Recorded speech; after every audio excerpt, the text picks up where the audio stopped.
विचारक और लेखक भास्कर राव रोकड़े अपनी सम्यक अभियान यात्रा के तहत मंगलवार को शहर पहुंचे, जहां उन्होंने गौरीधाम में पत्रकारों से मुलाकात की और यात्रा का उद्देश्य बताते हुए कहा कि बेरोजगारी के लिए केवल सरकार को जिम्मेदार नहीं ठहराया जा सकता, लेकिन मौजूदा अवसरों के माध्यम से युक्तिकरण और रोजगार के अवसर पैदा जरूर किए जा सकते हैं।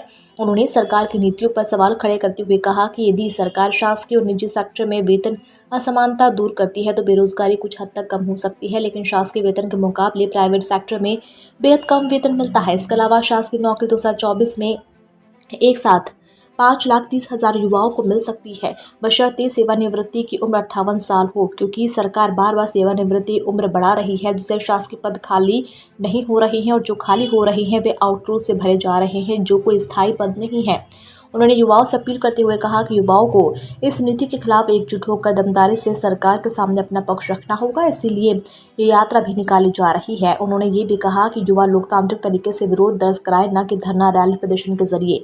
इस दौरान ब्लॉक कांग्रेस अध्यक्ष पूर्णा ठाकुर, रवि नाइक, जितेंद्र भावसार सहित कई लोग शामिल थे। खरगोन से शाहिद खान की रिपोर्ट।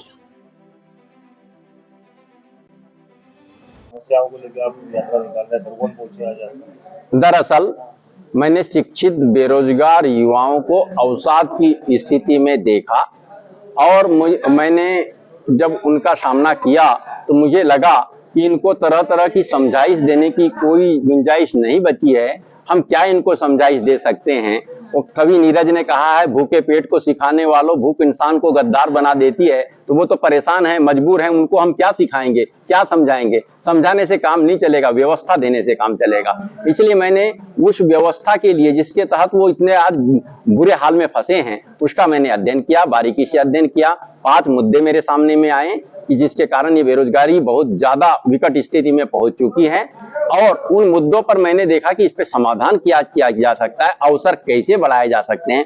अवसर बढ़ाना भी बड़ी बात हास्यास्पद तो हो सकती है, लेकिन जो मौजूद अवसर हैं उसके युक्तिकरण के प्रयास बड़े अच्छे मन से किए जा सकते हैं।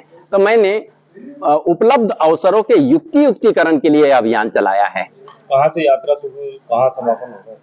हमारी यह यात्रा बरेली से शुरू हुई। रायसेन जिले के बरेली से 1 नवंबर से कांग्रेस का स्थापना दिवस था उस दिन, और इस संकल्प के साथ हुई कि हम प्रदेश में नव क्रांति लाकर रहेंगे। समापन कब होगा?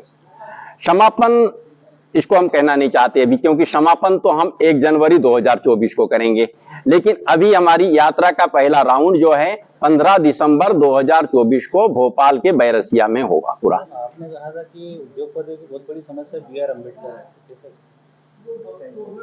क्योंकि BR अम्बेडकर जी ने अंग्रेजों के टाइम की व्यवस्था जो थी कि कभी भी फैक्ट्री के गेट तक आए और उसको नौकरी में नहीं है वो निकाल दो, तो उन्होंने श्रम कानूनों में ऐसी व्यवस्था दे दी ताकि कोई भी कभी भी नौकरी से न निकाला जा सके किसी को, और उनके जीवन में स्थायित्व बना रहे। दूसरी बड़ी बात क्या है कि BR अम्बेडकर को लगा कि ये जो 12 से 14 घंटे की शिफ्ट ड्यूटी होती है, इसमें श्रमिकों का भारी शोषण हो रहा है, उनकी व्यक्तिगत लाइफ बहुत अधिक प्रभावित हो रही है। इसलिए उन्होंने वो शिफ्ट ड्यूटी को 8 घंटे कर दिया था। मतलब अंग्रेजों के टाइम की शोषणकारी नीतियों को परिवर्तित करके शिक्षित वर्ग या कर्मचारी वर्ग या श्रमिक वर्ग के हित में उन्होंने बना दिया था।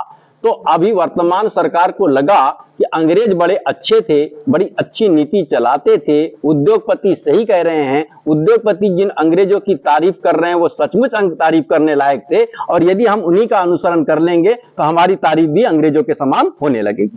क्या नाम?